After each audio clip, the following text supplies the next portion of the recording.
Hey everybody, welcome to another edition of Enterformative. Glad you could stop by and check us out. Listen, in this episode, I want to talk about respecting protocol and doing as asked to do. Again, respecting protocol and doing what you're asked to do. This pertains basically to performances and appearances. Um, Maybe you're not on the level you want to be. Of course, you want to be at the highest level in concert venues, etc. Maybe touring. There will be contracts involved. Facilities that house the concerts are paid for. In the contracts, they are stipulated they will be rented from X amount of time to another, closing time of the concert, whatever that time might be, specified in the contract. That facility is paid for. It has to be insured. Um, Liability insurance has to be purchased for the people that will be attending the event. And then there are penalties involved if the concert goes over. So, of course, there are a whole lot of dynamics that go into that. But as an artist, it's up to you to make sure that you always maintain what you're asked to do. Growing up in the church, there was always a lot of musicals, and there were always a whole lot of choirs or groups on the program. And one of the things that was a very um, something that happened often occurring at these musicals was that basically there was always a group or more or choir that basically they were asked to do an A and a B. That's two songs, 1, 2, and the A and the B turned that into basically a full concert. Um, and to me, and you will learn this, and I'll give you a couple of examples at the highest level, that it can burn bridges for you. Now, on the ground level, maybe if you know all the people at the program who put the program together, you're friends with them, they allow you to do what you wanted to do, but it was disrespectful to the other artists who were there to do the same thing as you, and that was the same. So many times, this whatever group was the headliner or whatever, they would go on for a half hour, 45 minutes. And of course, there was no contract stipulated in this. And, a lot of times, no time restraint uh, verbally expressed to each choir or group to begin the program. But after the whatever group it was that the headline that went on for 45 minutes to an hour, they ate up time for the people who were to come afterwards, which was totally disrespectful to them. And then at that juncture, whoever the MC was over the group, over that event, would then say, please limit your selections to one, just an A selection, which at that time then was not fair to the groups that were coming behind them. Um, and then most of the people had left because most of the times they were not paid events. So, to me personally, when I will disrespect you as a fellow artist in order to promote myself with no regard to your time, how you got there, your energy there, whatever, that's disrespectful. And it is something that will eventually catch up with you because habits, they say, are formed. It takes 21 days to form a new habit. If you grow up believing in being allowed to be out of order, disrespect protocol, this is something that will catch up with you. And when you get to a level in which you need to be able to exercise wisdom and how to be punctual, meaning being on time and then doing as you're asked to do, and you don't have that within you, you could burn a bridge that essentially was meant to help you establish a career, it could help you get to another level, but it's now gone because of one.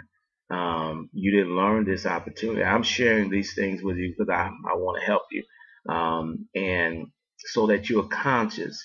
Anytime you're invited to a program by anybody, I always ask, how long, would you like me to sing? How many songs? How many minutes? You always get that in the back of your head. at the forefront, so that in your rehearsal time you can tailor your set to fit the program. Okay, you don't want to be responsible for the person who invited you having to pay more money because they ran over. You want to be decent in order. In order, you did what was asked. You were good. You were effective. People loved you, and you sat down. It says never make people happy twice. That's happy to see you come and happy to see you go. Bye bye. Okay, and they never call you back. So we don't want that to happen. So let me give you a couple of examples. I've been very blessed and fortunate to be a part of the inaugural run for president of President Barack Obama back in 2007. He came to Michigan 7 times, and or more actually, but 7 particular times we were involved with his um, event. On this last occasion, he was in Detroit, and basically we were in was along with some other people in the room where the producer of the event was giving out instructions. Okay, so she says give everybody their time frame, this is what you do, and have a seat. Well, they wanted to express, and again, this is not, I'm not trying to influence you whether you're Republican or Democrat, whether you like President Obama or not. This is not what this is about. Okay, this is about an example at the highest level of how not to do, how not to go about acting on a program, and how to respect protocol and do as you're asked.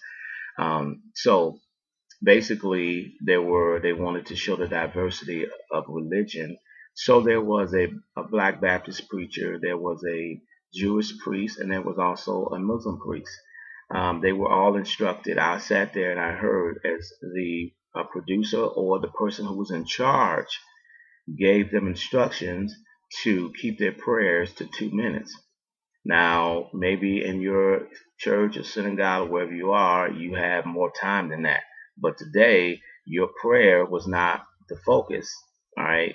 There was a lot more people, and the biggest thing on the agenda was a address by Senator Barack Obama. So everything else was just basically added to the program to fill it out, but he was the headliner. Okay, so it was not about them. They were just invited to be a part, and that sometimes is a side note. Sometimes we have an exaggerated opinion of ourselves, and we make things about us, and we totally disregard other people, and again the gifts of time, and we underestimate them, and we make it all about us. So therefore we feel like, hey, everybody's here to see me, and so it doesn't matter if this person gets an opportunity to sing or not, or if they get less time than me. That is the wrong attitude, and if you think that way, you need to make an attitude adjustment. So continuing with my story, so they all were advised 2 minutes. Well, the Jewish priest got up and he prayed for 7+ minutes. Yeah. Then the black minister got up and he prayed for over 7 minutes right behind him. And then the last person was asked to pray was the Jewish priest, the Muslim priest. And he got up and he prayed for 2 minutes or less and he sat down. Okay. So fast forward to the Michigan Democratic election night. What was the election night for everyone across the country? But living here in Michigan, so we were invited to that. And on program that night, can you guess who was invited back? That's right, the Muslim priest was invited back to pray because he knew how to follow instructions and he knew how to respect the program and understood that it was not about him. He could do what was asked. And so I'm sure that, at least I hope, that the other two that were invited learned something from their mistake. They probably were addressed as well after the program about being out of order. So at the biggest stage, and one of the biggest stages, they failed to comply with instructions. and it cost them in the long run. And I don't know how many times this other, Muslim priest was invited back. I have no idea, but I know that particular time he was invited back and the others were not. So you do not want to burn a bridge in your life simply because, not because you weren't good enough, but because you just could not tailor your performance and your behavior and your attitude to comply because you felt that wasn't enough time for you.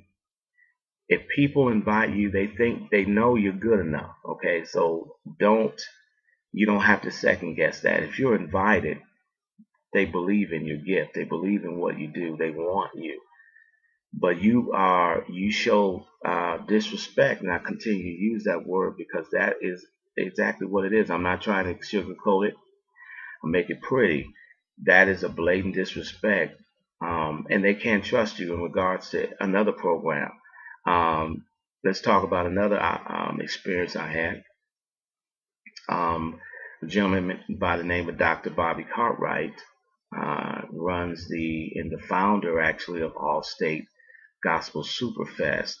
It's aired every year, one of the biggest gospel events in the country. And he brings some of the biggest gospel artists to a particular city to tape. It's an all-day process. It's a wonderful event. Happens every year. He's a good friend and love what he does. Well, I was invited as one of the guests to judge. He wanted to give up-and-coming new artists an opportunity to open up on the Gospel Superfest. This is a nationally televised event that airs on ABC networks, NBC, CBS, depending upon the network that carries it in your city. So it's a real big to do.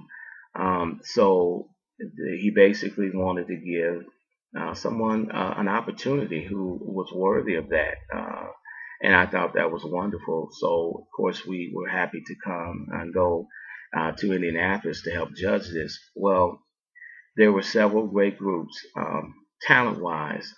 And one of the things about a contest, and you need to know this, you always want to, and it's all the members, okay, and unless there is one particular member who's better at articulating is the leader, more accountable, and the other members are accountable to him and respect him or her, and they can communicate and make sure that the group understands what's required in a contest.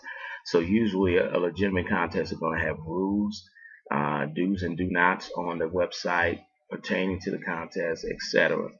So there was a time restriction given in reference to how long their audition should be. And this particular group got on the stage and they sang, and they sang, and they sang, and they brought a lot of people with them. So because it was a basically open forum, you could invite as many people you wanted to come and support you, etc. And they sang, and they sang.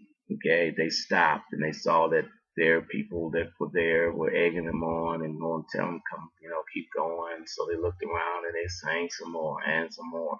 Well, to say the least, um, after, oops, sorry about that, computer. Um, After they finished, um, they were critiqued, and one of the things that the founder said about the performance was that you guys would have just ruined the show because on that level of television, their commercial breaks, the advertisers, that's that's important. Advertisers have commercials. You get your money from advertisers when you're programmed on television, and they give you their money. They want to make sure that their product is being aired to the viewers during that commercial. I mean, during that program. So whether or not you're still singing, you're going to be cut off because without that, the advertisers, the program wouldn't be on television. So there is a slot. Everything is produced and programmed and put in order.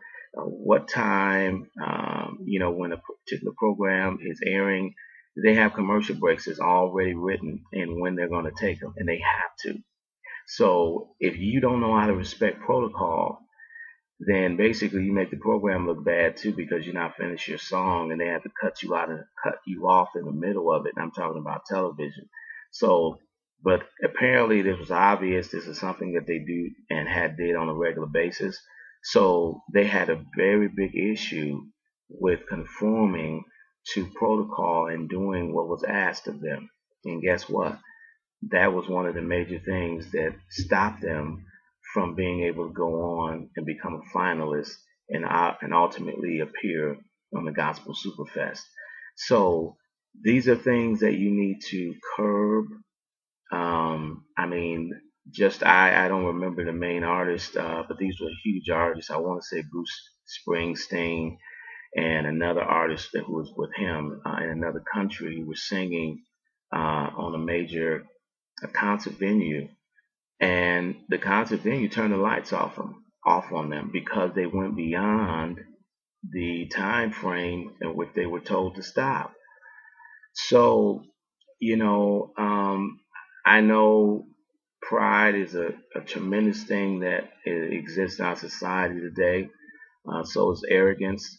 And, you know, the fans weren't happy because a lot of people came to see them. But listen, they were told up front. And usually, again, at that level, this doesn't take anybody by surprise. You know, your manager, your promoter, whoever is your manager, if you're a major artist, they had to sign a contract.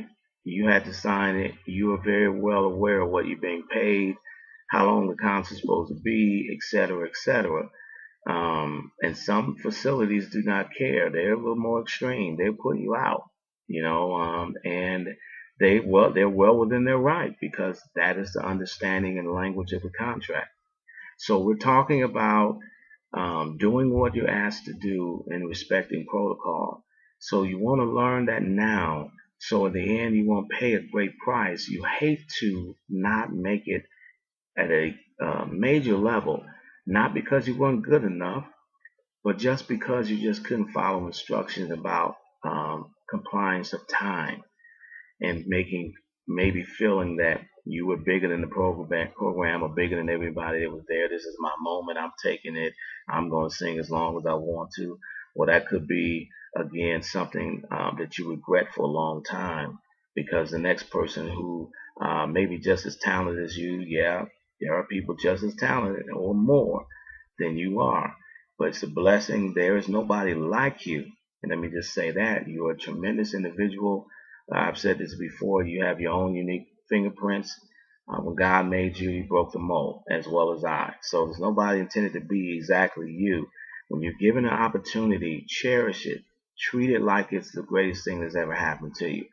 And honor that. Whatever people say, honor will take you a long way in life when you honor your word in regards to compliance of performance and timing. Uh, don't you be the one. Somebody else, no matter what they did in front of you, you come back and you just do what they ask you to do. Now, I know you'll be tempted. Well, they just went over and did the extra da da da, so I'm gonna do it too. Well, you never know who's watching, who's in the audience. Okay, who's gonna give you an opportunity. Now, and this is my last example. Burrell Agency is located in Chicago, Illinois. They are the country's largest minority advertising agency. They hire actors and artists basically to work for their clients to do commercials. Their clients include McDonald's and Coca-Cola, Olive Olay, General Mills, and the list goes on. Okay. So I was in a meeting with them, and their talent booking agent who was a good friend, and she was telling us that well, there was a problem. She was surprised that I was there with the artist a half hour earlier than the appointment, and it's always again respect time, and unless there's something vitally an emergency. There's a saying, if you can't be on time, be early. Okay? Don't be showing up late grandstanding because it's going to burn you in the end. Well, there was a major rap artist who is pretty well known in the country, and he's a Chicago resident. Well, they had a meeting with him the day before, and she was making reference that he was an hour late for the meeting, first and foremost, which disturbed them. And from that very fact, they said they would never give him a commercial. Well, why is that? Well, because it said if he can't be on time for a meeting, then won't be on time for production. And we start production, we hire light people, we hire television camera people, we hire makeup people. The list, we're renting a venue for the commercial shoot. There may be all type of elements involved where they are having to spend money, and they were saying he would cost us too much money. So these are things you need to know, that there's always another side that you maybe don't know about. And that's why I'm sharing them with you now, Interformative, so you can understand why you don't do these things. As a child, many times mom said, don't do this. Daddy said, don't do that. Okay. As they got older, they started explaining why you don't do that. And then as an adult, even if you didn't get it as a kid, you understand now why I shouldn't have done that, or why mom and dad said don't do this or that. And so, of course, I'm not your mom. Of course, I'm not your dad. But I am someone who's concerned generally, again, and I'm sharing information for free because I have a heart to do that. I want to see you aspire, whoever you are. If I can help one or two people reach their destiny and goal in life, in the industry, then I'll be happy about that. So listen, respect time. It's going to respect you and pay off in the end. Make sure you respect people's as much as you respect yourself. Other artists on the program, do what they ask you to do. All right. This is Lee Griffin. Thanks again for tuning in to Interformative Talk Show, and we'll see you next time. Bye bye.